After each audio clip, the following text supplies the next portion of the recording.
কি ভাইয়েরা থামবেন না আপনারা? না, মুনাজাত দিয়ে দিই নাকি? মুনাজাত দিয়ে দিই। থামবে না তো, ওনারা তো নিয়ত করেই ফেলছে থামবে না। আমারে উঠানোর আগ পর্যন্ত থামবে না। রোজা রেখে 1 ঘন্টা এরকম ধাক্কাধাক্কি করলে হবে? হবে? হ্যাঁ, জায়গা না পেলে আস্তে আস্তে সরে যাবেন, চলে যাবেন। একে অপরকে কষ্ট দেওয়া ঠিক হচ্ছে না প্রিয় ভাইরা, একটু থামেন, আমার কথা আলোচনাটা শেষ করতে দেন।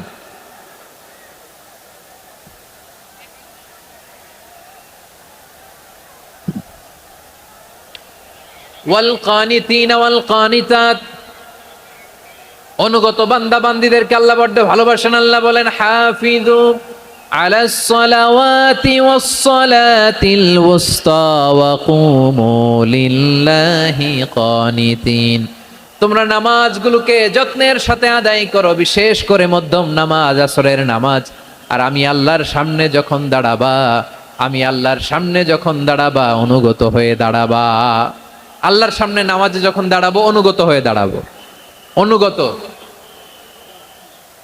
আনুগত্যের সর্বোচ্চ টুকুন আমরা আল্লাহর সামনে পেশ করব। কেমন করে নিজের আনুগত্য প্রকাশ করতে হয় প্রিয় ভাইয়ের, আসুন বিষ্ণু ঈসা ইসলামের জীবনী থেকে দেখি। আল্লাহর হাবিব রাহমাতাল লিল আলামিন কেমন করে তিনি আল্লাহর সামনে আনুগত্য পেশ করতেন। আম্মা জানা আয়েশা রাদিয়াল্লাহু তাআলা আনহা বলেন, কানা ইয়াকুমু মিনাল লাইলি হাত্তা তাতাফাত্তারা কদামা। আমার নবী তাহাজ্জুদের জায়নামাজে যখন দাঁড়াতেন, এত লম্বা সময় দাঁড়িয়ে দাঁড়িয়ে তিনি কিয়াম করতেন, কেরাত পড়তেন। দাঁড়িয়ে থাকতে থাকতে থাকতে থাকতে আমার নবীর বরকতপূর্ণ, আমার নবীর মোবারক পা দুটো এইরকম ফুলে যেত। আমার নবীর পা গুলো ফুলে যেত দাঁড়িয়ে থাকতে থাকতে। বিষ্ণু ঈসা ইসলামের পা ফুলে যেত। আম্মা জান আয়েশা এটা খেয়াল করতেন। খেয়াল করে বলতেন, ইয়া রাসূলুল্লাহ কদ গফারাল্লাহু লাকা মা তাকদ্দামা মিন যামবিকা ওয়া মা তাআখার। ও নবী, নিজের দেহের উপর কেন এত কষ্ট দেন? কেন রাত জেগে এরকম তাহাজ্জুদের জায়নামাজে দাঁড়িয়ে থাকতে থাকতে পা দুটো আপনার ফুলে যায়? কেন কষ্ট করেন? আল্লাহ কি বলে নাই, ও নবী আপনার আগের গুনাহ মাফ, পরের গুনাহ মাফ?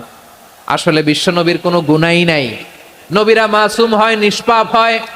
তারপরে বিশ্ব নবীর মর্যাদা, স্ট্যাটাস বোঝানোর জন্য আল্লাহ বলেন, নবী আপনার আগের পরের সব গুনাহ আমি আল্লাহ মাফ করে দিলাম। আম্মা জানা এসে বলে, না নবী, আগের গুনাহ মাফ, পরের গুনাহ মাফ, আপনি মাসুম, নিষ্পাপ, তারপরেও তাহাজ্জুদের জায়নামাজে কেন এত কষ্ট করেন? বিশ্বনবী জবাবে বলেন, আফালা উহিব্বু আন আকুনা আবেদান শাকুরা। ও আয়েশা, আমি কি শুকরগুজার বান্দা হব না? আমি কি শুকরগুজার হব না?